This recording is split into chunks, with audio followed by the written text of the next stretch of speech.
Okay, thank you, Sensei Suino. Good evening, everybody, and welcome to Punch Kick Choke Chat. My name is Sean Benson, and I'm one of your hosts. It's 5:30 p.m. Los Angeles time. If you look out the window, right below is my pool. I'm down here for some creative work, and I'm so excited because I love the fact that we started this during COVID.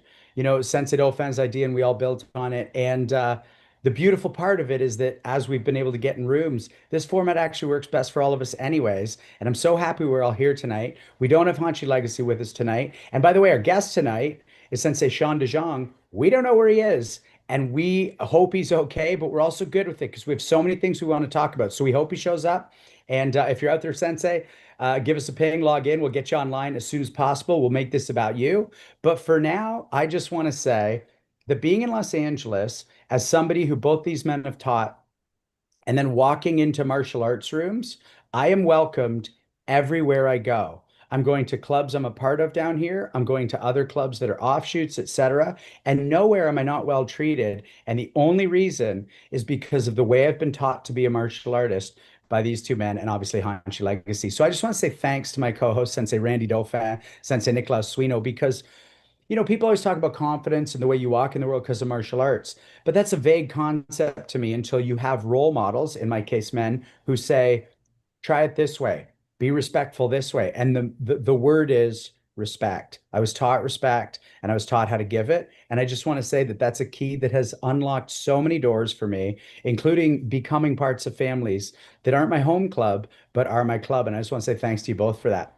Sensei Dauphin, how are you doing tonight? I'll throw it to you first. I don't usually do that when it's just us. I'm doing good, and I agree with you. It's nice to have role models, people like Sensei Suino and Sensei Legacy. Um, and what you're saying has also, with me, Sean, served me well everywhere I've gone. Whether we did the EMAF seminar, it's easy to interact with Higuchi Sensei when you come in with that type of an attitude. I've gone to Japan to various dojos. I remember Sato Sensei saying to you once, Suino Sensei, good white belt, and patting me on the shoulder in JMAC Gen 2, and you were like, actually, Sensei, he's a 6'3" black belt, because that's what I was then. So I think that attitude that you're talking about, most classical martial artists have it, and it's always going to serve you well. Um, to humble yourself and know how to learn. Amen. How are you doing tonight, Sensei Suino? Doing great, man. Having so much fun on this call. I was really looking forward to this. It'd be great if Sensei DeJong shows up, but if not, man, this is going to be fun. We have so much going on. All of us have been training so much lately Hmm. in so many different places. On that topic that you just raised, I just took my family to Tokyo, and it wasn't really a training trip, but we did go to two dojos. And I'm just constantly reminded about how important it is to always be a student. I Mm. set foot in a karate dojo, and the instructor there, Shimizu Sensei, is less than half my age, but he's absolutely extraordinary, and I love training with him, and I love being the student in that environment.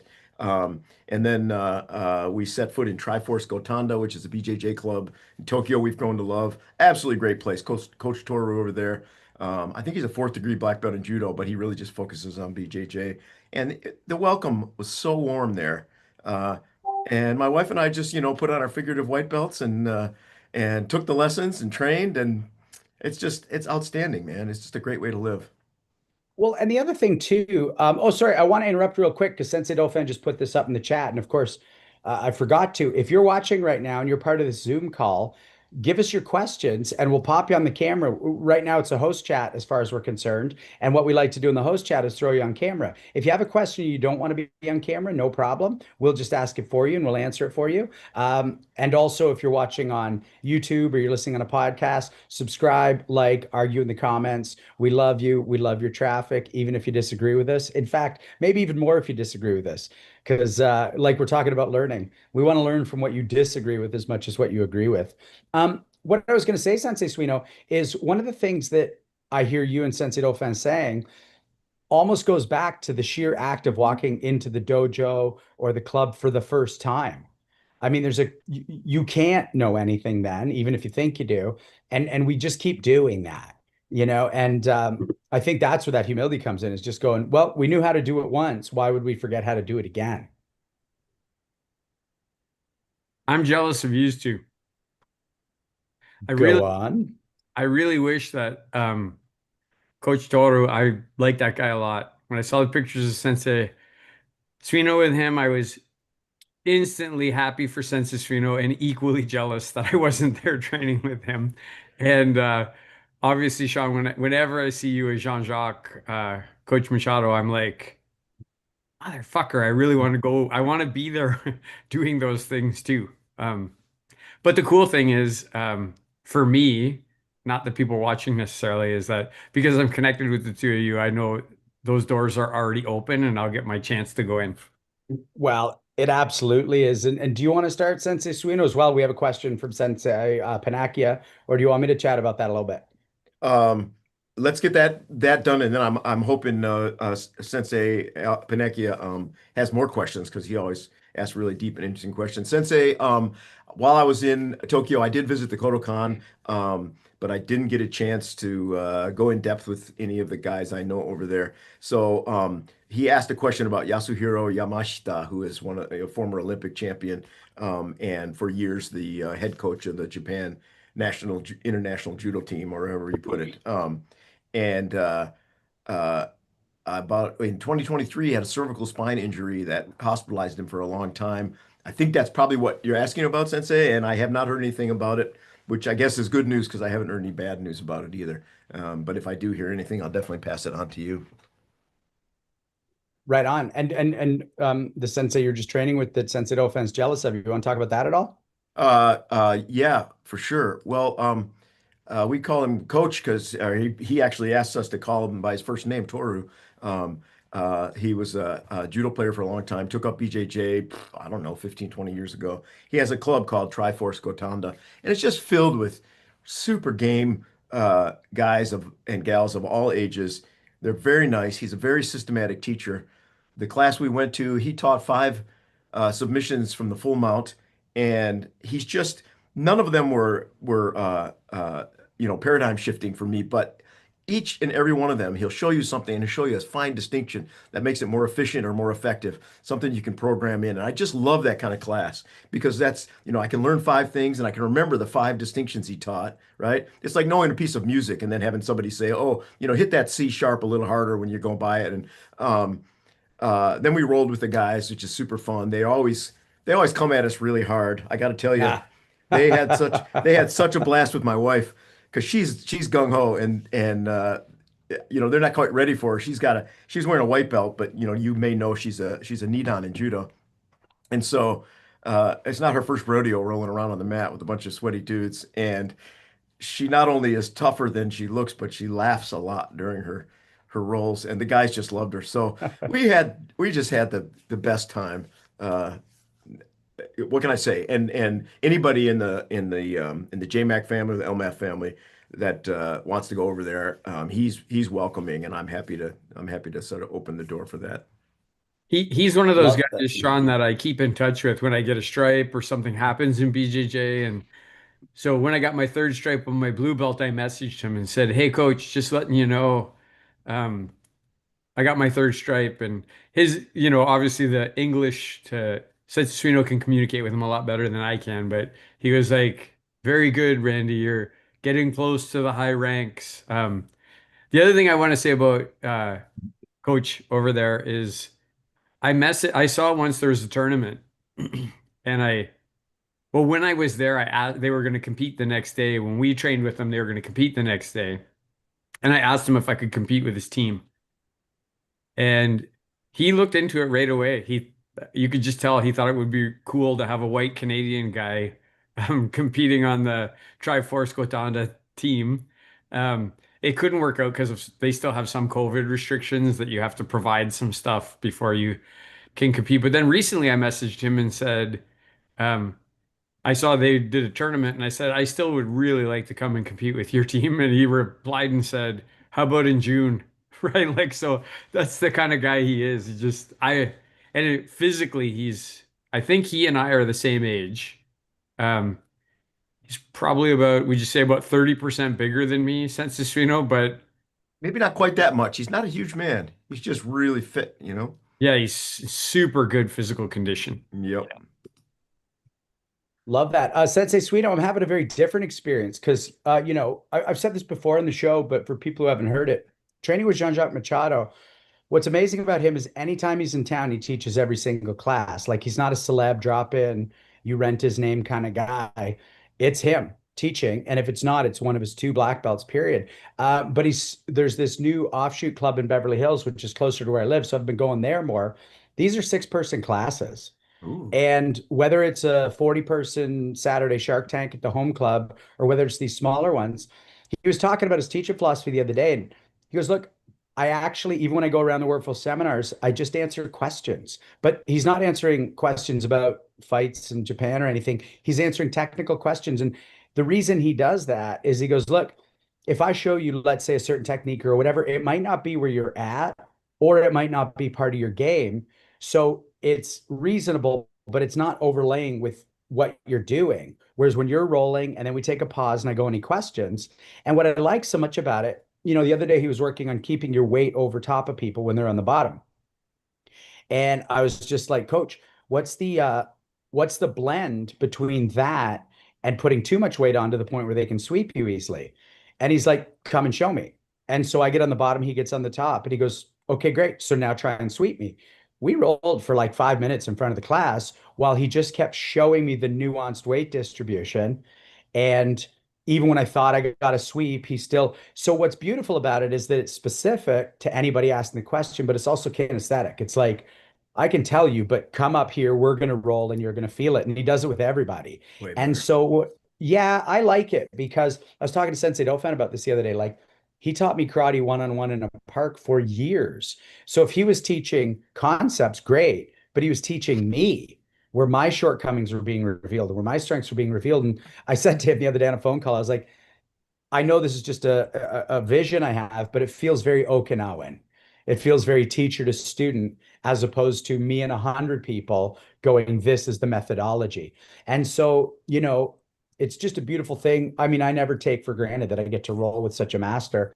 Uh, but when you're part of the thing, which I have been now for 7 years, jujitsu for 9, Machado for 7 of that, whenever I'm down here, it's a really fluid, nuanced vibe. And I can't say enough about it because, and by the way, this club, like if you're in LA, there's really good jujitsu clubs here, but I spent 7 months down here, trained with them. And every time I come, they're just like, bro, you're not a guest, you're family here. And they mean it in terms of the welcome and honestly, in terms of what they charge, et cetera. So, it goes back to what I said at the beginning. When you walk into a new club and then you eventually become family, it's a beautiful thing. And I realized on this trip, this marks actually, because of my trips, a year of my jujitsu journey has been training with Machado. And I don't take that for granted. I like that he asks people questions and then teaches them, but like basically dominates them with the answer, which Yes.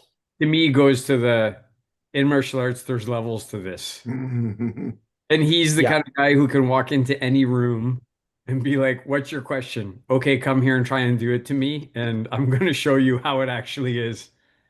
That's literally it. It's like, do it. And then when he shows you how he's not letting you do it, he then tells you what he was doing to not let you do it. He's And another guy yeah, too, Sean, that if you got some, oh, my knee hurts, so I'm not going to be good at Brazilian Jiu-Jitsu. And then right. you look at a guy like that, right? And it's like, how can you even say that to somebody like that? Yeah. Yeah. Sensei Panakia, Sean, maybe call it shortcomings, not shortcomings, but areas to grow or expand. Well, absolutely. And I don't mind the term shortcomings with regard to myself. I don't use it in regard to others, and I'm not ever being negative about myself. It's just, oh, that's my shortcoming. But I absolutely hear you, Sensei Panakia, I'm going to take that forward. Thanks for messaging in on that. Sensei Dauphin, I know you had some other stuff you really wanted to get into if Sensei I mean, Jean didn't show. I'm just saying that before, we always chat a little bit before, and I think, I mean, the last couple of years since the pandemic, it's been one heck of an amazing martial arts roller coaster ride and life in general. Right. But I mean, May, June, and July have been, for me personally, the busiest 3 months of martial arts. Like if beginning of May was Levy, And then it just goes on. I taught at a Scott Taylor seminar. Scott Taylor came in and taught at mine. We had the EMAF seminar. We've done Camp Bushi. We're doing the Crucible tomorrow. We got a lot of Setsuna and I for a weekend went to Austria and taught martial arts for 3, 4 days. It's just been a crazy. So we can crack open any of that stuff and talk about any of that. Um, but maybe we should talk about how we got ourselves to this this place. Well, first there were dinosaurs. And then, The primordial ooze of our martial arts journey. My question is, how does a T-Rex fight a Brontosaurus? The T-Rex has little short arms, and the Brontosaurus can't get his legs off the ground because he's so heavy. It's that stupid long neck. It's The those tail T-Rex fights. just goes Yeah. for that neck. Right. That's what I'm thinking. Yeah, Um, they're all oil in our gas tanks now. well, I love this, Sensei Dauphin. What do you think? And lead off with a more specific version of that question. What got us here? What are you thinking when you ask that? well, I think one thing would be intentionality and being deliberate. So part of it is just nose to the grindstone, right? Like you just um and then I think another thing I would say would be chance encounters that you don't let them pass by. And so I Mm. think in the last 4 or 5 years, I could speak for myself, and I'm not speaking for Sensasuino, but I know the two of us have been very deliberate about, hey, we have an opportunity here. Let's not pass it by. Where case in point, Sean would be, even though we never got Billy Blanks on the show, and we texted him a million times and whatever. That's just a small example of being in a time and a place where a lot of people would have just stood there and stared at him.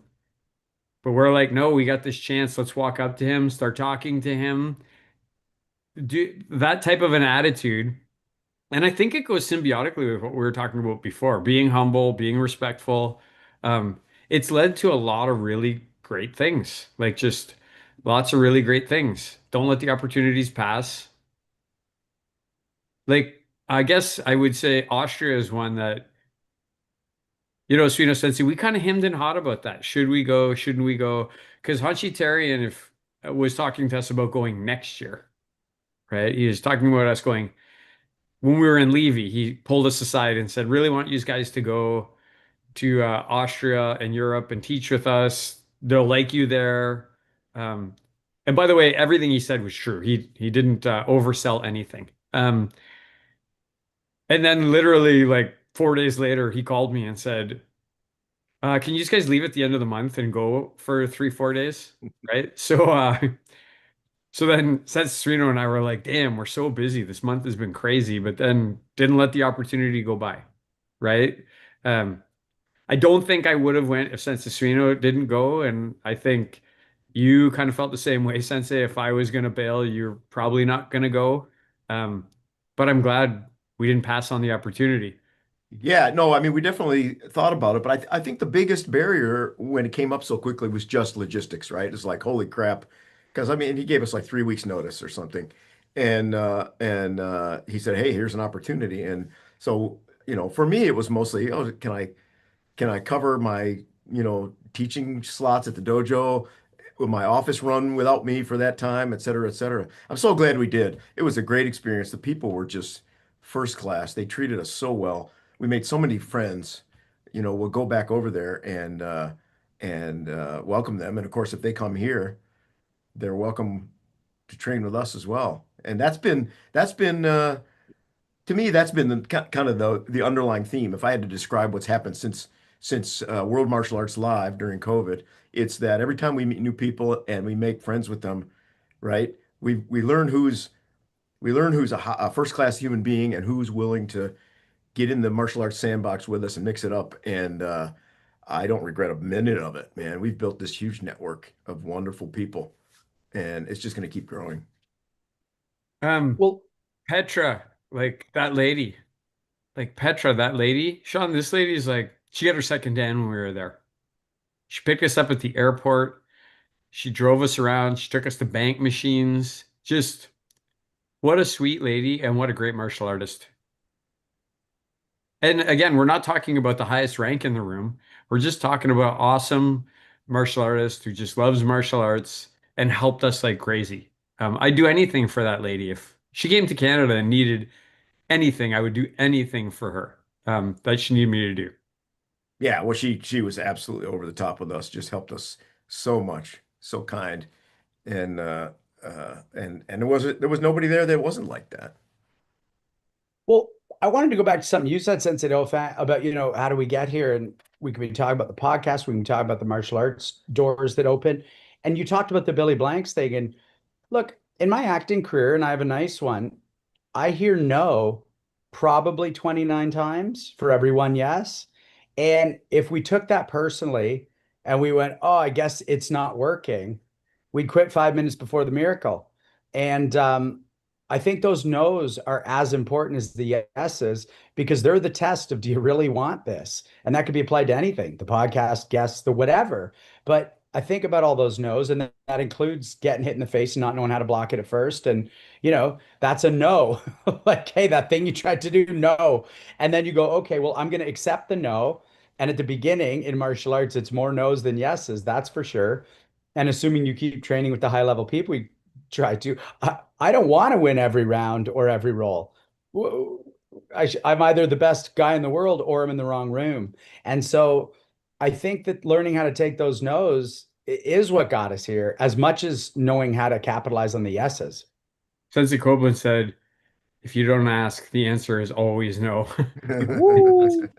And then I know Sensei Suino often says, if you do not ASK, you do not GET. But Yep. Yep.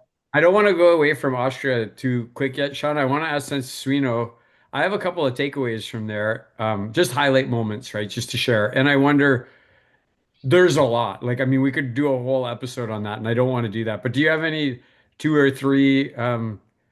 Maybe let's do a personal one, Sensei Suino, and maybe a professional training one. Um, I felt so privileged to be able to teach Iaido on that mat. And by the way, thank you so much for everything you always do at these seminars, but particularly that one, how much support you give me. It really lets me focus on doing the teaching and knowing that there's another role model there in the room is super helpful. But just, I have a snapshot of the last session that we were teaching together with all those people that most of whom had said all weekend, "Oh my God, I can't believe I finally have the chance to try Iaido. I can't wait, I can't wait, I can't wait." It's the first time for them. They're doing it with Boken, but they were just head over heels in love with it. And not necessarily good. Some were better than others. But so for me, the martial arts teaching moment was that. The personal side was we got to spend a lot of time with the World Kobudo Federation guys, the top guys in that organization, and they were very kind. They treated us like part of that group. Um, and that's the first time we had an extended period of time to spend with Hunchterian, with Bernie Ladouceur, with their wives and that group. And I just thought that was a real kindness on their part and a great opportunity for us to get to know them better. Yeah, What about you? they had us at like the very head table for the big dinner. Hunchitarian was like, "No, you guys sit here with Hunchy Sai and all the bigwigs." For me, um, professionally, I'm just gonna throw this out, and this might irritate some people in North America, but I'm good at that. I'm good at irritating people. So the quality of the martial artists in Austria, they were so good.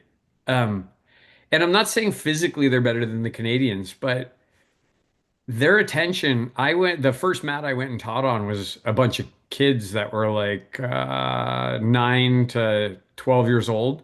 Those kids were like, they were locked in, focused, trying everything, not chatting and like being distracted by things. And the adults were like that too. Their ranks were all appropriate. There was no kid Mhm. there there was literally no black belt there that was a kid. There was like maybe one or two younger brown belts, few blue belts, but green belt or below for most of the kids. And that extended to the adults too. When you asked people, how long have you been training an orange belt? You say, how long have you been training? And they're like 20 months. I'm like, that's awesome. Like, so for me, I felt really good being in that environment with people who actually love training. They actually love to just go and train. Um, the fun kind of personal takeaway for me was when we went to that authentic Austrian place with everybody on that last night. The place was a blast, man. Like, and I was letting people order food for me, and they're like, "Are you sure you're gonna eat this?" And I'm like, "I'm gonna try and eat everything you order for me." And some of it was not easy to eat, but I wanted to give it my all and experience something very culturally authentic. And then really the fun thing at the end of it, Sean, was um, so they came, and we have all these euros, right? And I'm not taking these euros back with me to so Oh no, God, this is this is a funny moment. so I said, I'm gonna pay for me and Sensasuino, and then they showed me the bill, and I'm like, okay, I'm gonna pay for Petra too. And then they're like, oh no, no. I'm like, yeah, I'm gonna pay for Petra too. And then they showed me the bill again, and I'm like, how much actually just for this entire table of people, right? So It's like a so Schwarzenegger move. yeah, so then they're like, okay, and then I'm like, what do you tip in Australia? They don't tip much in that country. It's like 10% standard. So we paid the entire bill for the entire table. And it was funny because their sensei walked by and said, no, no, I'm gonna pay for. And in Austria, and the one girl said, oh no, he's paying. And he went, that's okay then. And then he walked out, right? And then we gave the waitress a tip that she's never received in her entire life. And she was almost trying to not receive it. Like she was like, no, no, I can't. And I think it was like, when I say we gave the tip, I think it was like 150 bucks or something like that. It was a 100, Right. good, it was a good tip. it No was a good question tip. about it. Yep. Yeah. But she deserved it. She's in university and we were feeling the joy and there might have been some schnapps involved. Just saying, just saying. It's one of the great things about traveling is you really do. You want to kind of leave the experience there and the goodwill too. Yeah. Yeah, that was a really fun night. Um, I want to throw in a rando question that I was excited to ask tonight. And it Okay. kind of has to do because we're talking about our flow and our ability to navigate. But one of the questions I'd written down is, can you share a moment that tested your dedication to martial arts? And even if you never thought of quitting, what's the moment that tested it the most? Let's start with you, Sensei Suino. Oh my gosh, I might have to pass for a second. I gotta dig into this. Do you mean like when I thought like was there ever a moment when I thought I would quit doing martial arts, or are you talking about Well, dedication to a sensei, or I think you can take it anywhere you want, but I mean, the most obvious would be thinking of quitting. Mhm. But assuming you maybe haven't, then what would be the most dedication testing moment? That and take your time if you want. We'll go to Sensei Dauphin next. Yeah, let's go. I'll come back to me.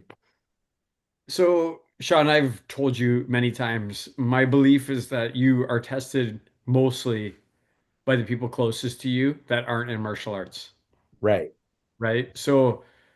Um, so for me, that's former partners, right? That try, and I want to just say honestly, and I say this truthfully, from the day I walked into the dojo, I've never once thought about quitting martial arts. So I Yep. can't really answer that question, but I can say where I've been tested or we're distracted or people try and pull you away for their priorities. And that's usually family members who are not in martial arts.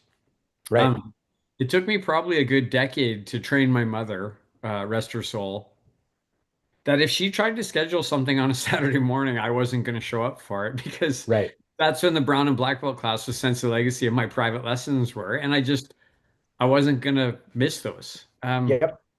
I remember when I was going to go compete, I think it was Panama maybe, or maybe I think it might have been a trip to Japan. Sydney was really little and I'd been traveling and going a lot and she didn't want me to go and literally was holding on to my leg, head just above my knee, crying, saying, don't go, don't go, don't go, right? And I have to like pry her off of my leg and leave. That was really challenging.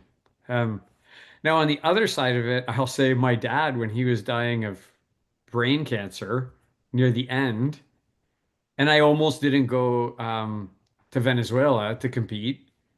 And I told him because he could hardly talk, and he opened his eyes and was like the dad.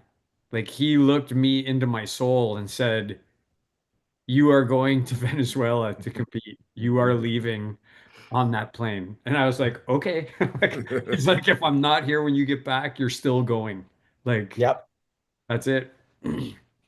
Yeah, I mean, I've never thought of quitting, not once. My addiction challenged my dedication in the sense that no matter how dedicated I thought I wasn't in action. But other than that, the only other challenge has always been my career. My career puts me in situations where I can't be fighting, and that doesn't mean I can't be training, but sometimes it makes it less exciting to train when I can't be hands-on. And, a month shoot leads to 2 months, and it's that can make me go, if you're this thing, you got to do this thing, but it can be a challenge for sure. And I don't feel that as much lately, but unrelated to my addiction, there have been times where just these stretches have led me to kind of not do as much as I would like to be doing, and that's definitely dedication. So, yeah, no, I've never thought about quitting either. It's never once crossed my mind, and I think it's because it's gotten me through those things. Like that's the irony, is that my martial arts is what I believe kept me from dying in my addiction, and my martial arts is what teaches me how to show up on set, etc. So it's almost like the skill set doesn't go away; it just gets implemented over here for a intense period of time. Um, so the dedication when I'm not shooting, or obviously not in addiction that's active, um, it's almost like it banks. And then when I sort of need it, I get to draw upon it in these life-saving ways that maybe really are. So that's how I think about it for sure. Sensei Suino, coming back to you. Yeah, yeah, yeah. I want to hear his answer because I know that at one point he thought I don't think he was going to quit martial arts, but he thought he wasn't going to be a martial arts teacher anymore and he was going to be a lawyer instead. Well, yeah, and that's exactly the episode that I was going to refer to. At one time, my career took me to Northern Michigan. And so I was away from all the people that I trained with. I needed to devote a lot of time to it. And I mean, I'm really blessed. I've never had a partner who tried to pull me out of martial arts. Everybody I've been close to has always been very supportive of it. Um, but yeah, it was a calculation error. One was, I didn't know that after 10 years I was going to do everything in my power to get out of practicing law. Um, but I also just gave too much priority to it. I would have had a much more balanced life had it's not that I ever stopped training completely. I trained on my own quite a bit when I was in Northern Michigan. Um, but uh, I would have had a more balanced life, happier life, healthier life had I given a bigger percentage of my time to martial arts while I was up there. Um, Mhm. yeah, so I've never fallen out of love with the martial arts, but I thought it was practical not to do them as much for a while. Right on. One more question before we go back to stuff you want to talk about, Sensei Dauphin. We'll start with you, Sensei Suino. You don't get to pass this time. I like this one. I was looking up thoughts and ideas today, and I was pondering, what is the most unexpected lesson you've learned from the martial arts? What's shown up where you're like, you never could have told me that was what I was going to learn? Um, I'll tell you what just leaped into my mind, and I have no idea if this is on the list or where it is, but when I started, I didn't have any idea how important the people would be. Oh, Uh, okay. I mean, my best friends, 90% of my best friends are in the martial arts, and most of the people that I'm really close to, and I see my alignment, my vision aligns more with martial artists than anybody else.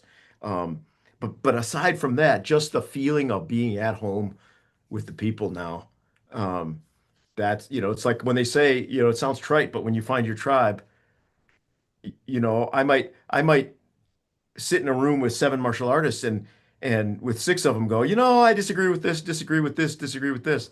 But if I went into another room with seven people that weren't martial artists, I'd feel a lot less comfortable, even if I disagree with some things about it. So yeah, I found my tribe, and I never have thought that that would be a thing. I probably did martial arts for 30 years before that started to become apparent to me. Right on. If something else pops in for you, we can come back. What about you, Sensei Dauphin? What's the most unexpected thing? It's really easy for me right now because I'm seeing it and living it and experiencing it literally every time I go to the dojo or when I'm out of the dojo. And for me, Sean, it's you guys, those first generation of people who stuck with me so long. Um, like I sat in camp, this Camp Bushi. We do this martial arts camp. We had like amazing kids there. Like we had like 30 something kids. And I sat there and Robert and Christiana came, like Robert Slumsky, one of the creators of this show, was there. And Christiana Altamirano, now Christiana Landolt, came and they brought their kids with them. So Robbie brought the twins and Christiana brought her little daughter. And I looked at Sense Legacy and thought, there's four generations of people in this camp right now, all because of martial arts. Mm. Like that are all because of martial arts. And I was looking at these Robert's two little kids, and Sydney was there, right? And Sydney was playing with the kids, and I said to Robert, because his kids are 4 now. Robert joined when he was 5. And I said, "Hey, Robbie, the age differential between your kids and Sydney is the same age differential between you and I." Like, and he was like, he's looking at Sydney going, when I was a kid, it's total different perspective for him now. So for me, I guess I'll sum it up and stop talking about it is, I guess it's similar to what Suino Sensei said. I feel so privileged to have been such a big part of your life, Sean, and get to witness it over this long arc of you being, I'm sorry, basically a kid, like in university, to a fully capable grown man, and Robbie being basically barely out of diapers to being like a PhD. Like I've seen him, I said to his PhD, um, whatever that panel of people, right? They asked Robert to leave the room, and then they say, "Hey, does anybody?" And before I left the room, I said, "I just want you to know that you've taught him for a few years, but I've got to see him go graduate from kindergarten, grade 8, high school, get a BA, get his master's, get his PhD, start a company, get married, have 3 kids, buy a house, sell a house, buy another house." I feel so privileged to be in all of your lives and have such a deep history and impacts in moments.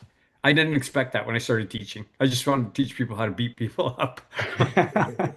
Well, before we go to my answer, let's break this open a little for you, Sensei Dauphin, because you and I talk every week, minimum. And you're excited about your motorbike, you're excited about your family life, you're excited about your own training. But I've never, in the 32 years I've known you, seen you as excited as you are about the future generations of martial arts. Like, it's beautiful. And why is that so important to you? And how did it become so important to you? Like, what was the switch? It's always been important. I don't know, Sean. Well, I just think this is so important. And I think as we go into this new realm of technology where AI is not going to dominate martial arts, I'll tell you that. Our Right. relevance is going to become, it's going to become more and more and more important. And I just am really happy that I guess one day I will maybe get to be a picture on a wall. Right. And I got some really good Iaido students. There's one young kid, his name's Liam. I have such high hopes for that young man. He's the right age, right aptitude. And then in karate, like I could disappear off the face of the earth tomorrow, and um, Kitchener is going to continue to thrive. There's amazing martial artists in there um, teaching, and that community is Yeah. incredible. So. Well, I just want to say about that, I do feel the same. Like I do travel a lot, and knowing that there's a Toronto club running when I'm gone is just like, oh wow, what a beautiful feeling that that transmission's continuing, and you can't be away forever. But like you said, if I were to go away forever, there'd still be a Toronto club teaching what you taught me. And it's and obviously Andre, because he's teaching, like it's a really beautiful thing. Um, it's interesting. I was thinking about this while you both were talking, and I had a little more time with it. I learned how to love myself through martial arts. Like, I was a pretty confident kid, but some of it was valid and some of it was misguided. And Hanchi Legacy always talks about polishing the brass until it's clear and you get an honest reflection. And in those early glimpses, I didn't always like what I saw. And so martial arts, in a way, like, and I mean this, and if anybody's going through this listening, there were periods where I didn't like myself. Like, wait, I'm not the guy I think I am. Wait, I'm not the fighter I picture in my head. I don't move the way I think I move. Or on a deeper level, because we're talking so much about who we are as people, not just as martial artists, I'm not as honest as I pretend I am. And I'm not any of these things. And martial arts kept reflecting that back to me again in scratched up brass glimpses. But over time, with more polishing, there's things I want to do. Sensei Panaki mentioned shortcomings. I don't mind saying I have them, but I love myself. And I love myself because I've dedicated myself to a set of core principles that I learned through this. And you could have never told me at age 18, you're going to learn to love yourself. I'd be like, screw you. I fucking do. And it's like, maybe, and probably pieces you're right about. And I was, but the bigger picture I didn't have. I want to use that as a pivot because, Hanchi Legacy can't be on the call tonight.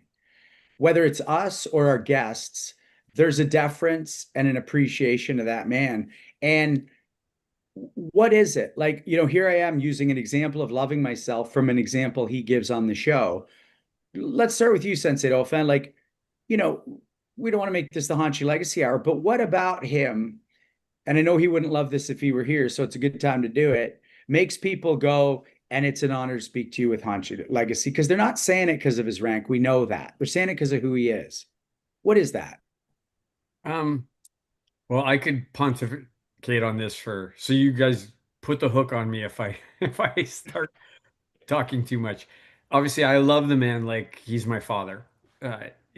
So nice to spend a week with him at camp. We talked about various things and people, and I just said, "Look, Sensei, I don't want to say I don't care about those people. Like, I don't want to say I don't give a fuck about them, but they're not my priority. You are, right? Like, if it's between you and them, they're gonna have to take a big shift to the right because you're gonna be my priority, right?" Um, so one thing I would say is just his ability to reinvent himself. Like if you don't know his past, he had a great family. Like there's nothing about his family, but you know, French kid in an English speaking area where he can't like so accepted no excuses. Just no excuses about that. It's just do your thing, man. Like it's you. If you want it, you got to go do it. And so that's one thing I admire about him. He's a self-starter and especially when it applies to himself. If he wants to do something, you better get out of his way because he's going to do it, right? We all know that. Like um today when I look at him, he's taught me so much. He's so giving. Like if you're honest and open with him and you're in a reciprocal relationship with him, he's a guy who's going to do anything for you. He literally will. Um, I admire him so much today for just, we were talking about what would you quit? He's had thousands of reasons to stop doing martial arts, legitimate ones. Like most people would quit. Nope. He goes back in, does it again, goes back in, does it again. And he's willing to teach you if you're 5 years old or 105 years old. He's happy to be on the floor teaching you and training with you. Um, I guess I guess maybe that's the thing other people feel off of him too, is this code and this familial type of feeling, like this familial type of thing, which I don't get that from everybody. That familial feeling. I mean, I could go on and on. I also think I think he's one of the most smart, intelligent people I've ever met. He'd say all the time, "Oh, I wish I got a university degree," and I'm like, "You could have been a freaking PhD, like no problem." Like just because of his nose to the grindstone, innovating what needs to be innovated. I don't know. I could go on and on. I just love the man so much and look up to You him. know, I look yeah, up to him so much. I Sorry, I keep moving around. I'm chasing signal a bit in the hotel room. But I just want to say for anyone listening, if you never meet Hanshi Legacy, you're hearing a pretty good blueprint for any good teacher in a long-term relationship. Um, Sensei Suino, I want to ask you the same question, but also I want to give you the opportunity to answer with regard to Yamaguchi Sensei. Oh, interesting. Here's what I'll say. Boy, Hachi Legacy, I think Randy said a lot of the really important stuff. He is so steadfast. Um, it's like he never quit martial arts, but he also never stopped thinking about martial arts. And he has an ability to think about a concept until he owns it deeply and then to keep thinking about it. And that's why I always joke, and it's not really a joke, but we'll have a question on Punch Kick Choke Chat, and each of us will pontificate on it, and then he'll say something, and it's just a penny drop. It just closes the door on the subject because it's so clear and simple. Um, uh, I mean, I'm grateful for him because all of this stuff that we're doing now comes off this pivotal moment when he saw something in my teacher's Iaido and wanted to pursue it. Um, that's why we all know each other. Uh, he reminds me of Yamaguchi Sensei in some ways. Both of them are, Yamaguchi Sensei was also steadfast, a quiet man, um, really good role model, absolutely dedicated from until death to martial arts. And there was no artifice about him. And I really think that's true of Hanchi Legacy too. There's no artifice about him, none that I can see. I don't know what his, my entire exposure to him is in the martial arts world, but I suspect that a lot of, that his personal world is very similar. Um, Yamaguchi Sensei was simply who he was. And there's a power to that that I didn't have. I think I'm getting there. I'll get there eventually. I certainly did not have it for those years that I studied directly with Yamaguchi Sensei and looked at him as a mentor. I didn't have it. I was all over the place. And so that was really attractive to me. And so, that was in the late 1980s, early 1990s. So now it's taken me until now to really start to feel like I'm getting to that place as well. That's some powerful shit. And it's really basic. But turns out to be a challenge, at least for me. That's what you're saying, Sensei. The thing I'm learning from Sensei Legacy now is just watching him navigate after 50, building an organization for 55 years, just looking at it and seeing, oh, look how this is evolving, and look and we talk about this stuff. I'm not saying things that I don't talk to him about. But like any good teacher, he's showing me things. A genius is a person who never makes the same mistake once, right? Because Sensei Legacy is very open with me about the mistakes he's made, Right. and so that I don't make those ones, right? And I won't make those mistakes with the people who are following me. As I get older and I get into that, I'm gonna do most of the things exactly the same, and a couple of things that I'm gonna do different because he showed me that I need to do them a little bit different and told me that I should do them a little bit different. And before we Uh, leave uh, this, I'll say um, this is like the improvements of generations of families. I think where we are in the stage of our evolution with our dojos, our students are living in a much healthier family than we were at the same time. Just because of the perspective, because our teachers have given us this education, because we've put so much time into it. And that's cool, because I can't wait to see what the next generation does. and before I weigh in on this, Sensei Dauphin, I gave Sensei Suino to talk about Yamaguchi Sensei. Anything you want to say about our dear Sensei Suino? Uh, Equally gushing remarks for Suno Sensei. Um, I dare say, like, the two of you and Sensei Legacy are probably the best friends I've ever had in my life. Like, and I mean that truly. Like, I've never walked into a room where Sensei Suino was that I just didn't feel just totally natural to walk in that room and be with him. Um, I've had the privilege over 30 years to watch Suino Sensei evolve his club and And a lot of the things I do at LMAF are modeled after the JMAC model. So I'm very lucky. And he gives me so much of his time, so much of his time.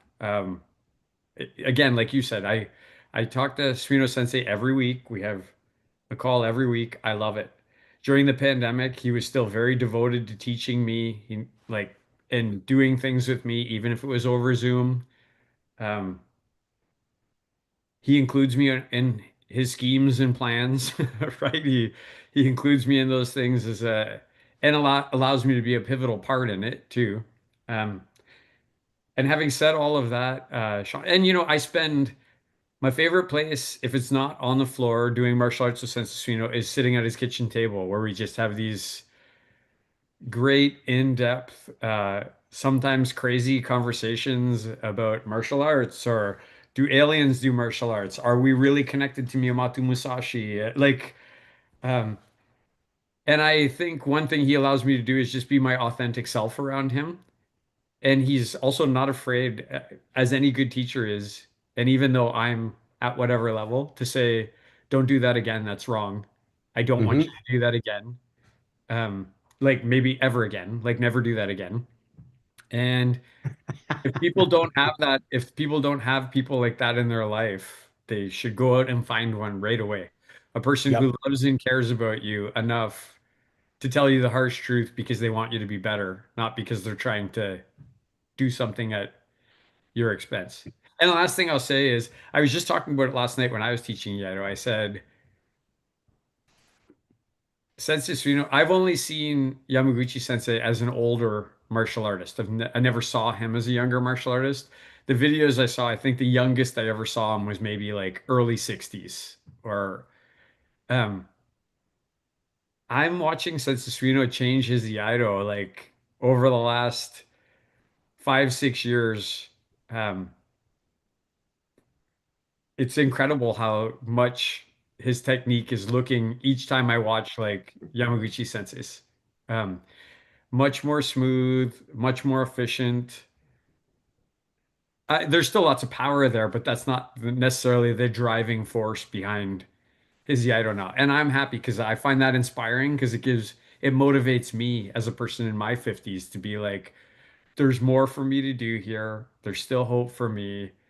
Just get to work now, right? Like just get to work now. And when I say get to work now, literally, I got this. Me and Miller and Holland and Spangler are gonna get ripped apart tomorrow night. So I've been working really hard to make sure that the corrections I get are the good corrections, not because I'm rusty or I haven't trained enough. I love Well, and senses, and I love the shit we do outside of martial arts too. and again, it'd be fine if we were doing this, but we're not just here glazing each other and our teachers who aren't here. I think we're really offering a template. And the one thing that we've talked about is this communication outside of the training. I do know some people who don't have that relationship with their teacher, and that's okay for them if that's what works. But what obviously works for us is, how are you? What's going on? What do you think of this? I People don't know this. Let me do mine. Let me start with Sensei Legacy, and then I'll get to you, Sensei Dofang, because I'd like to do that. The thing for me with Hanchi Legacy is humility. Um, and it's humility in action. Like when I think about what I can never get over is how the humility is I still want to learn and grow. The humility is I'm putting my gi on. I'm not sitting back and telling you what to do. The humility is, I mean, at the last grading, showing us how he wanted people to be doing Seisan, just hitting the full stance and doing it full throttle. There's no description. And to me, that's humility is I'm not going to tell you, I'm going to be in it with you. And I can't get over that. And especially as he gets older, it just paves a path. Honestly, Sensei Dofan, with you, it's really simple. And this goes a bit to what we're talking about is, you're my teacher, but I've got to watch you grow and change. And you describe a certain guy in your 20s that you still have, but you aren't. That's not the totality, it's just a piece. And that's humility as well. And I'm not trying to link them for some clever landing, but you know, when we talk, and you and I exchange our beliefs and ideas, it's a two-way street when it comes to our thinking. And not that I'm responsible for your growth, but it's just like you are a different man, and you've chosen that. Um, I lost my thought that I was going to start with about what you were talking about, but that's okay because we got so many other things we want to talk about. Here's You've one on thing that note, you Sean, you've been present with me through arguably the lowest moments of my life. And when I say present, I mean like checking into. If people don't know, when one of my relationships ended, and I was really struggling with this relationship, Sean was basically like my conscience. So he said, call me anytime. And I would call and I'd say, I got this text message. And he'd say, delete it. Right? Like, just don't respond to that one. And so then I just gave myself over. I'm like, who do I know who's broken up with more girls? Sean's the one. So teach me, sensei. Uh, Right?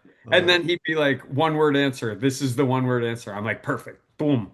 Send it back. And if that person's watching, there's probably a number of people thinking, it's me, it's me. It's not you if you're watching. Or maybe it is. So thank you, Sean, for helping me through some really tough times. Well, it's my absolute pleasure. And again, that goes to what we're talking about here is, some people don't want that relationship with their teacher, but I can't imagine not having it.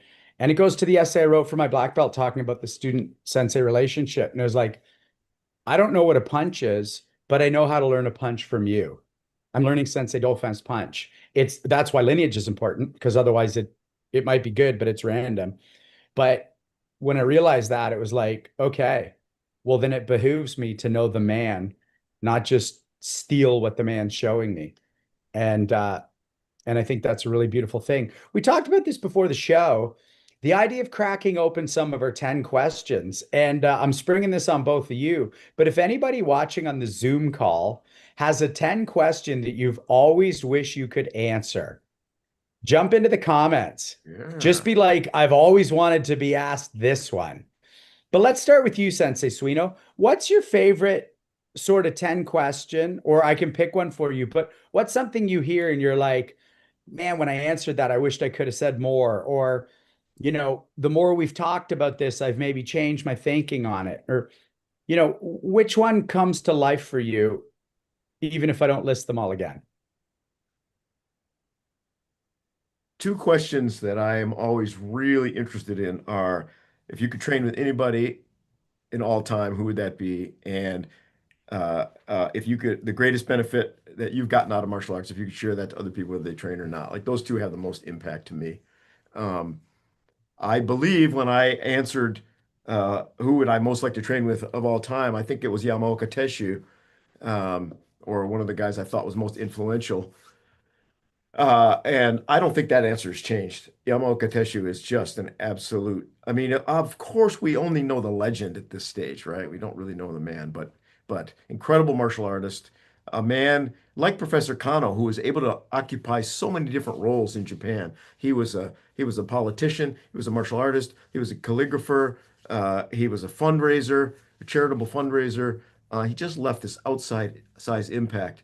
And the thing about Teshu was he just didn't back down from any challenge, whether that was on the mats or, drinking sake or, proving that you could walk to Narita Airport and back in one night. Like, the guy just said, I'm going to do it. And that probably led to his early demise. But it exemplifies something to me, is when you live a life of a robust life and you don't let fear get in the way of taking on big challenges, then you can live a life like Yamaoka Teshu. And in the moments when I've lived up to my capabilities and haven't shied away from them, I've been privileged to live a really big life. I'm pretty blessed to do what I do. And so, like I said, eventually I'll live up to the role model that was Yamaguchi Sensei, and eventually I'll live up to the role model that's Yamaoka Teshu as well. Um, Sensei, I just want to say, I'm down in LA. This is where I got sober. And also I'm chatting a lot tonight because of the host chat. And I always relate these to martial arts because it's very similar pathway. Keep coming back is my motto for both, to be honest. But in my first couple of weeks of sobriety, I heard people talking about living a big life. And I wasn't. No addict walking through the door to 12 step is living a big life. And I just love that you said that because I've heard that phrase a lot when I'm down here. I go to all my old meetings and it's still a concept. And, you can tell me otherwise, but I know when we're talking about that, when I was a week sober, that meant career back, money back, girls back. And I've since learned those things are lovely, but that's not the big life. The big life is what you and I are talking about. And I will remind our listeners or anybody who's new, like you could not give me $1 billion to not talk to these men again. In my first week, we could have. And I think my connection's maybe unstable. We can hear you just fine. It's not. Did I lose you It's guys? not all that bad, Sean. Okay, great. If it drops out again, I'll Nope, kick I off got and come you. back Can on. you hear us? Okay, great. Yep. I was just saying how that to me is the big life, is having a community and a sense of self that you wouldn't sell, that's unsaleable. What about you, Sensei Dauphin? Is there a 10 question that you want to revisit your answer for? I can go first if you like. It's up to you. I mean, I like the fact that the 10 questions are both serious and playful, right? And if you don't know, Sean came up with the 10 questions. Kel Surprise. Um, uh, I guess one thing I would say is I find the 10 questions, some of them very, very challenging to just pinpoint to one. Like, most influential of all time. It is something like Bruce Lee's been answered the most, right? Um, but I don't know. It's hard to I can make an argument for a lot of other people other than him, right? Like what if Funakoshi didn't leave Okinawa? What if Itosu didn't start teaching karate publicly? What if Kano, you know, didn't have this vision and was so connected? Like there's a lot of people that you could mention as most influential. So for me, one of the things I'm like, when I listen to the people answer the question, Sean, I'm always like, yeah, that's a good answer. And in 200 and something episodes, I've probably been like, oh man, that's a good answer too. Like 150 times, I've been like, that's a great answer.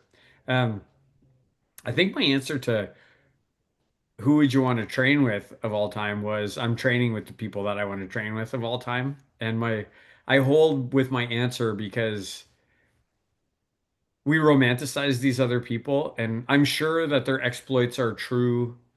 It just, I'd rather let them live in my mind the way they are right now, right? Live in my mind the way like I do really want to train with them as long as they are the way I envision them in my mind. And I suspect that maybe we might be disappointed sometimes. Like you'd go back and you'd be like, actually, like it would have been a better hour and a half if I was with Sensei Suino doing sword over here. It would have been a better hour and a half if I was with Sensei Copeland over here. Would have been a better hour and a half if I was with Sensei Legacy. So that's why I always say I just really like my network of people, and I'm not longing to train with people from the past. Um, I also do really like greatest benefit, but I like when we've had some pretty good answers for greatest achievement and greatest regret. Some really honest answers that I thought were like Kiyoshi La Silva said, my regret is I was so focused on martial arts that I could have maybe been a better dad to my kids. That's a pretty Sure. honest answer. Like that as a dad, like that, like then you look at yourself and you're like, I Mhm. can relate to that because I'm probably the same, right?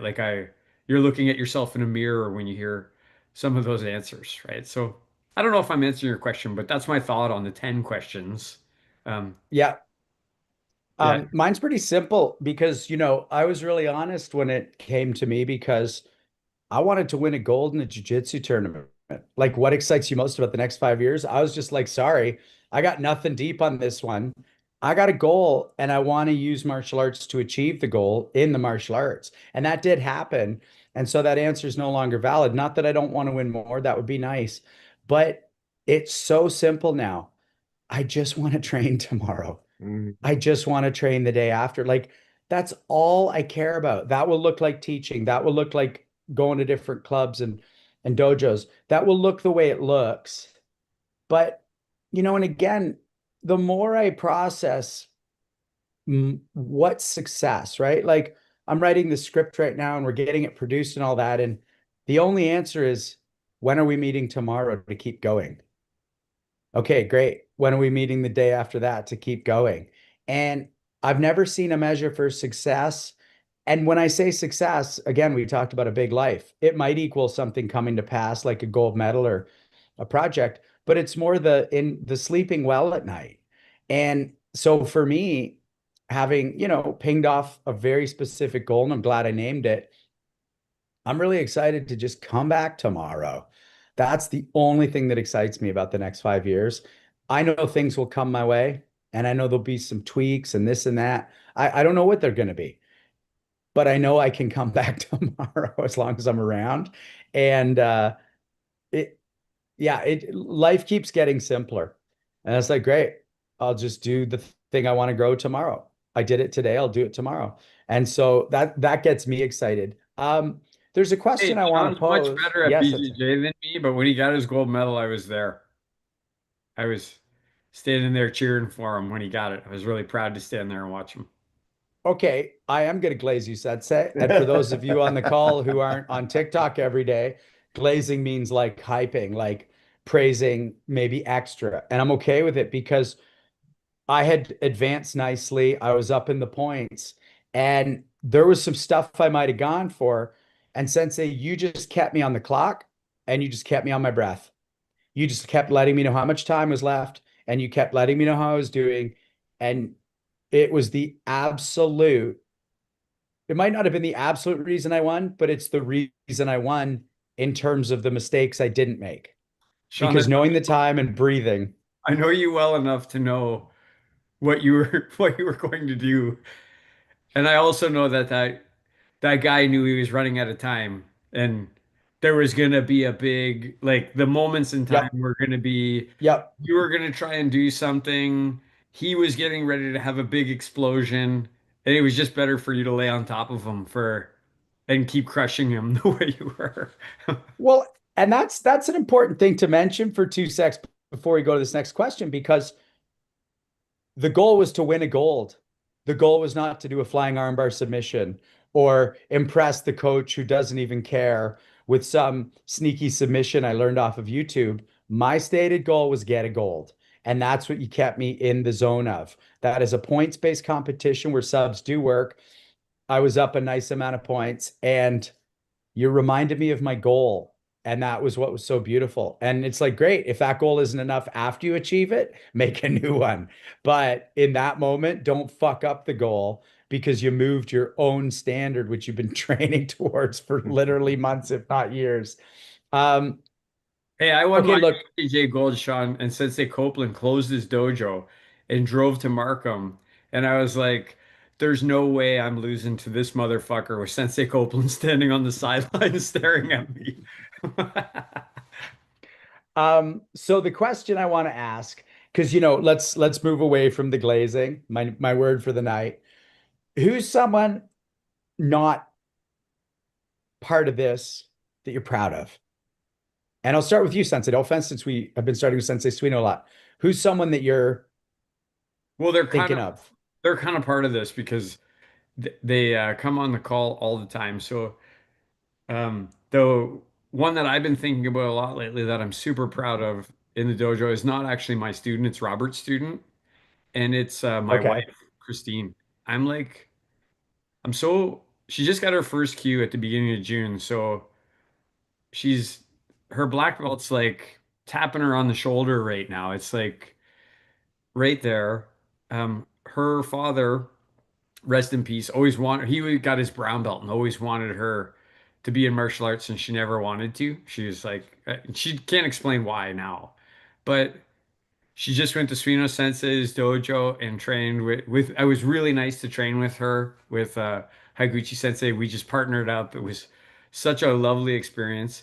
And I'm just really proud of like what a good martial artist she is. Like sound basics, good katas, lots of fighting, makes no excuses. I always kind of jokingly say that JMac has a Pam and LMAF has a Christine. Um, but she just keeps soldiering on. And she has lots of excuse. She could have lots of excuses. There'd be no reason for, and they would not be actually excuses. They'd be reasons. She has lots of reasons to not come to the dojo. I just really like watching her do her stuff. I'm really proud of her and really just like watching her. And I'm really proud to share it with her too. It's nice to come home from the dojo when she's not there and talk about it, and come home from the dojo when she is there and talk about it. It's just so awesome. Love that. I'm going to do one in martial arts and one not. The one in martial arts is your student sensei, and now training with me is Andrei Sedyshev. I've seen that guy grow and become the man he is. And he's running the Toronto club with me, which means when I'm away, he's teaching. And, he did that medium contact fight. And I've never seen someone so quietly at the front edge of their abilities and then expanding what those abilities are, including teaching, including how they move. And it's just, again, it all goes back to I'll be there tomorrow and that quiet, humble dedication. So I'm really proud of him as far as it goes, because I'm not his teacher, but I'm still proud of him. Yeah, As she's far well as saying that. You're teaching. okay, You're teaching. great, I'll take it. We're always respectful here, but I appreciate that. My dad, I'm proud of my dad. He's almost died 4 times in the last 5 years, and he has not given in. And when he recovers, he recovers. And then he goes out to the point where he's so social and he's living such a full life at age 97 that he's out and about with his friends, going to movies and going to operas and going out for dates with his new girlfriend. And it's, I'm just so proud of the man who just says, not yet, not yet. I'm bloodied but unbowed. And so while not overtly a martial artist, that's about as samurai as it fucking gets. So I'm proud of him. Sensei Suino? Well, it's funny, even before Randy started talking, my mind immediately went to my wife Pam, most particularly because we just got back from a week in Tokyo, and it's so cool. Like, she's on for the ride. I've done a lot of crazy things in my life, and just saying, hey, we're gonna go to Tokyo for 8 days, and we're gonna get up early, and we're gonna be going hard for 12, 14, 16 hours, have a couple beers at the end of the day, go to sleep, get up and do it again the next day. And she was up for it all, um, and up for stepping onto the dojo floor everywhere we went and just giving her all, which is great. But beyond that, which is really fun and something we do privately together, the her presence at JMac is just amazing. When everybody in the judo program just in all our programs, but I'm just, we just had judo last night, and she makes such a great point of working with the newer people in judo. And I'm not a guy that can slow down and explain things point by point in that setting. I like to do high energy judo and keep the class moving. But when she's paired with people, she gives them the attention and focus they need. And that helps them get through their first few months of judo training, which can be pretty scary, in a room of 35 gung-ho people slamming each other on the floor. And she holds their hand and helps them get through and makes them better. So I'm super proud of our relationship in the dojo and all the work that she does. Brilliant. Sensei Dauphin, where do you want to go next? Uh, we've got this minor event coming up in less than 48 hours now. Um, if you're not aware, and actually, now that I'm looking at it, Sensei Copeland's going to be there, and so is Sensei Knispel, and they're on this call. And they both, well, no, Sensei Knispel's done it before. It's going to be Sensei Copeland's first time. Uh, he's going to lose his Crucible virginity on Saturday. Whew. I don't know if you can say that on public TV. Oh no, you can't. Well, I just did. So There you go. so we should talk about that. You've done it, Sean, multiple times. I've done it like every time except the first one, since Suino dreamed it up and then allowed me to come in and be like a co-conspirator and help with various aspects of it, which I'm extremely proud of. I'm really proud of that event and my involvement in it. So maybe we should move to that, Sean. Um, Yeah. give me your well, let's go to Senza Suino. Senza Suino, how about you frame it up like what it is so that even though we've talked about it before, we got a little more time to talk about it tonight. And then Sean, give us a couple of highlights from you, like, a couple, I'll give a couple, and Suino Sensei, you can give a couple. We could Yeah. literally do a Crucible episode for like 5 hours and talk about it. Oh man, Yeah. it came out of this. It came out of a lifetime spent in martial arts, and then I went through a decade of just consuming all the personal development material out there that I could. And I noticed one thing about the big players in personal development is they had these big immersive events, and so people would Mm, go there and they'd just come away transformed. You spend 4 days at Tony Robbins or 3 days with Brendan Burchard or one of these guys, and it just energizes you and gives you so much material to chew on. And so I just came up with this idea. I said, what if we do martial arts for 12 straight hours? We do a bunch of modalities to get us through, and how cool would that be?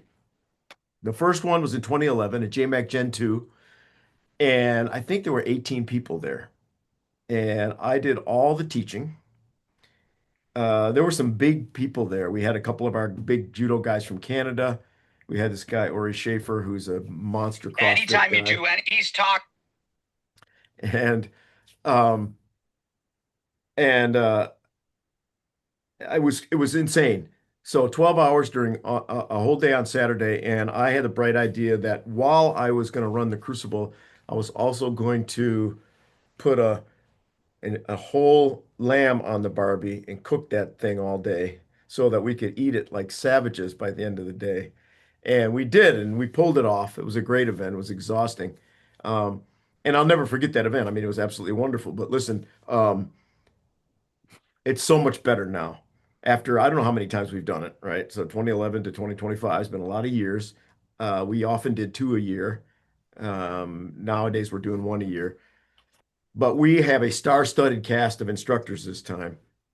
And that means I can be a better MC, I can be a better coach, a better guide, and I can give up a lot of that teaching duties and also be a student. So super looking forward to this time. It's still 12 hours. It's still awesome. But we have got this thing down to a fine science. It is run, it just the timing of the teaching and the breaks and the way it's all put together. It's a phenomenal event, and people get in there, they're apprehensive, they're not sure they can do it. Nobody thinks it's easy, but if you did, you'd be a fool. And it breaks down barriers. You train that long, and by the end, man, it's just blows your head up. And I don't think anyone leaves unchanged. I say that as a cliche, but I think it really is. I think it really transforms people.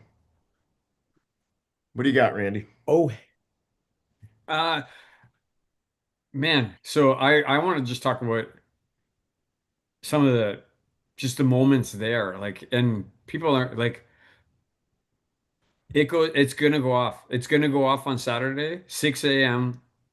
I don't, if that building falls down, we're still gonna be rocking it out at 6 a.m. in the parking lot. It's happening. Like, yeah. that's one of the things I like about the Crucible. I remember showing up and he's like, got no power at JMac. I'm like, okay, what are we doing? He's like, I've got generators, I've got lamps, I've got like blah blah blah, right? So there was that one, the no power one. There was, and I think that was the midnight one too, was it not? I, Sensei? I can't remember. I know it was dark. Then we had the B Crucible, where the dojo was like infested with yellow jackets and attacking people while we were doing. Again, it went like the event will go off. Like, I have total confidence that no matter what happens, we'll be doing 6 a.m. We'll be training. That group will be training. Um, I like when people think they can't do it. You first timers, a lot of first timers, not every first timer, a lot of first timers have moments in the crucible where they feel they can't continue. I love the room rallies around them. Like, one of my students who's a bit older was really struggling, and I mean really upset because it's like this person's almost 72, right? Really upset that and that I went out and talked to him, said Suna said go talk to him, get him going again. I did. Then he had another low. And it was really cool to see Sydney and Shaggy go out there and say, "You're partners with us for the rest of the thing. If you got to do only one of everything, you're going to do it on me and you're going to do it on Shaggy.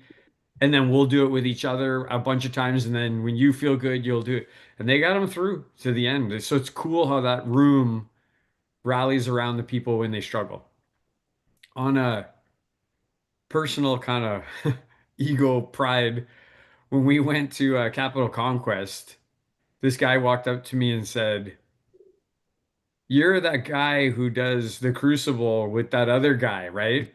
And I said, "Yeah, that's me." And I said, "Who are you?" He goes, "I'm friends with Ben Ledesser." And he said, "You guys are fucking nuts." Right? He goes, um, he goes, and that's a high praise because Ben is the most nuts person for training that I've ever met in my life. And he said, "You guys are crazy." Um, and I think that's a high compliment. Ben said, that's the hardest training event he ever put himself through, willingly put himself through. Um, but on the other side of that, Abel Sensei, like we had a guy once who never did martial arts, showed up 6 weeks after he got out of the hospital because his family signed him up because his doctor said he needed more physical exercise. And we got him through it too. He got through it, right? So it goes to what Suino Sensei says. You do what you can with what you got. And um, some of my people that are going, that's their first time, I just said to them, Friday, Thursday night tonight, get a great night's sleep. Friday, eat the food, good, healthy food. Maybe get a couple extra calories in your body. Drink lots of water tomorrow. Like, be ready to go. And for sure, Friday night, do whatever you need to do to get a good night's sleep. Because there will be moments of intensity. There will be moments of extreme intensity. There will be moments of extreme focus where you have to focus very. And then there's going to be lots of moments of just learning, right? So it's not just balls to the wall, like nonstop for 12 hours. You have to be able to change your gears with the event, um, right?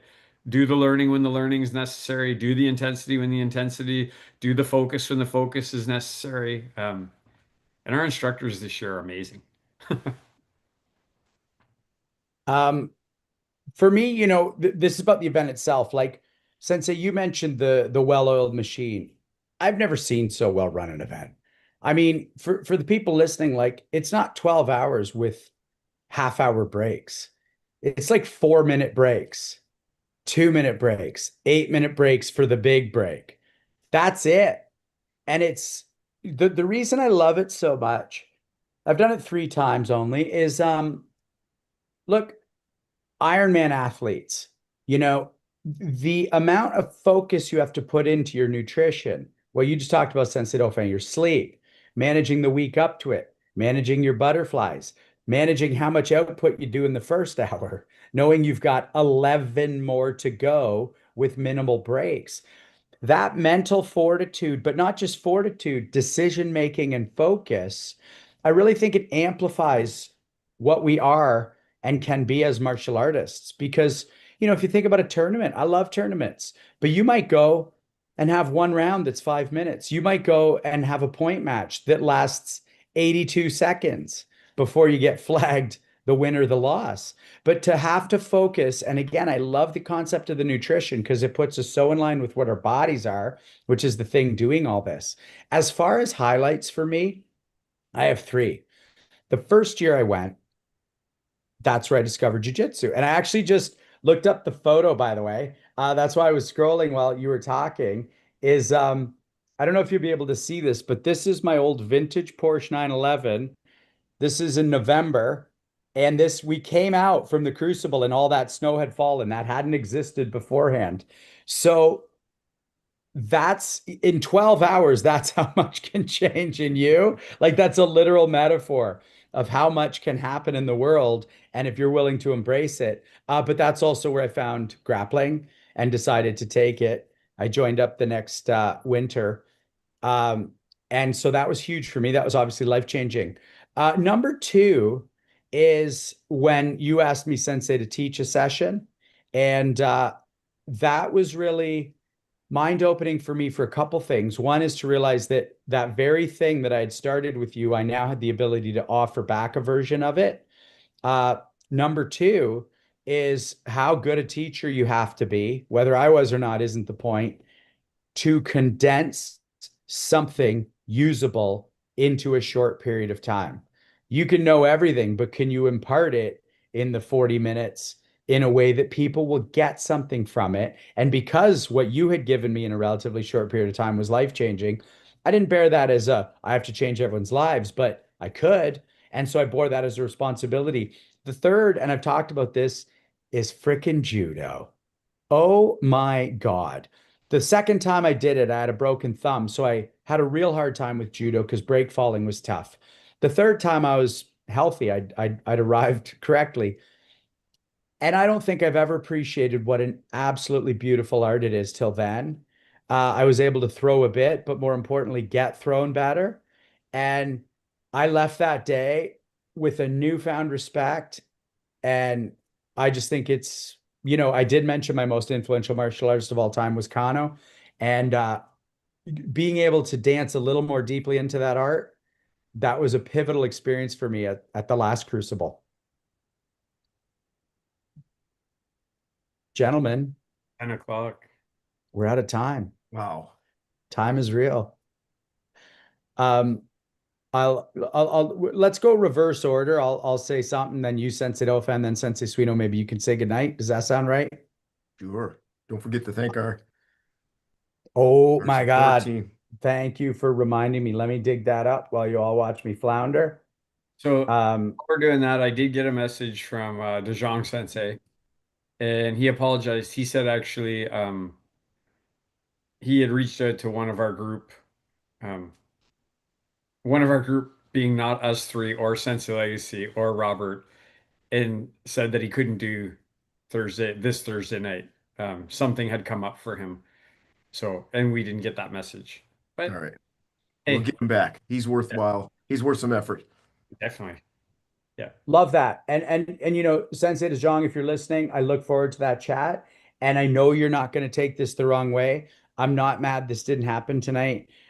Simply because anytime I get to spend chatting with the two of you, breaking open ideas is a gift to me. It Tonight was was a a great gift to time. me. And I just want to say thanks because I've got goosebumps right now. Like I'm in a foreign city, and just for everybody listening, like we always talk about honesty. I messaged Sensei Dauphin first, as I always do. I let Sensei Suino know I'm sorry I can't come to this event that I'd committed to in the past. I'm in LA, and the response is, "We'll miss you. Have a great time." And the ability to be here, living my version of a big life while still being connected with you two, and in no way compromising that comes through time and trust, but that's the greatest gift I could get right now. And that's what this hour and a half has been for me. Sensei Dauphin? I love these shows for me are the time flies by. Most of the shows are easy actually with the people we're really well connected to. They always have this similar type of feel to me. Um, as we're going out, I love doing this show. I hate when I can't be here, which has only been a couple times. Um, I want to mention one more thing about a person. Uh, when I go to Levy, Quebec or Capital Conquest, there's this young man. His name is Ben. I'm not going to say his last name, but he's from Tarian Jiu Jitsu, and he's probably about 11 years old. And his parents drove him from Ottawa all the way down to our camp this year, um, so that specifically he could train with us and be with us. It was so nice that I see that kid on the mat, and I've seen him growing up over the last 4 years. Spending a week with him, he's more awesome than I thought he was before, and he's one fucking good young martial artist that gives me a lot of hope. Like when I see young guys like that, and I just want to share that with everybody as my parting shot from Punch Kick Choke Chat tonight. Love that. Thank you. Sensei Suino, how do you want to do it? And please say goodnight for us. Oh, sorry. No. Thank you to Robert Schlumsky, Justin Shea, Andrei Sedashev, Josh Kitchens, Cristiano Landel, Dridi Guliani, Stavros Stavroulias, and Emily Ruth Driscoll. My apologies for blanking on that. Thank you, Sensei Suino. We love our team behind the scenes, and you do too, whether you know it or not, because that's why you're here. Sensei Suino, take us home. Thank you so much, everybody that's on the show live. Those of you who watch it on YouTube, don't forget to like, share, and subscribe. Uh, Thanks to all our guests, since episode one. And this has just been a great episode. Pretty heartfelt. A lot of tender feelings shared tonight.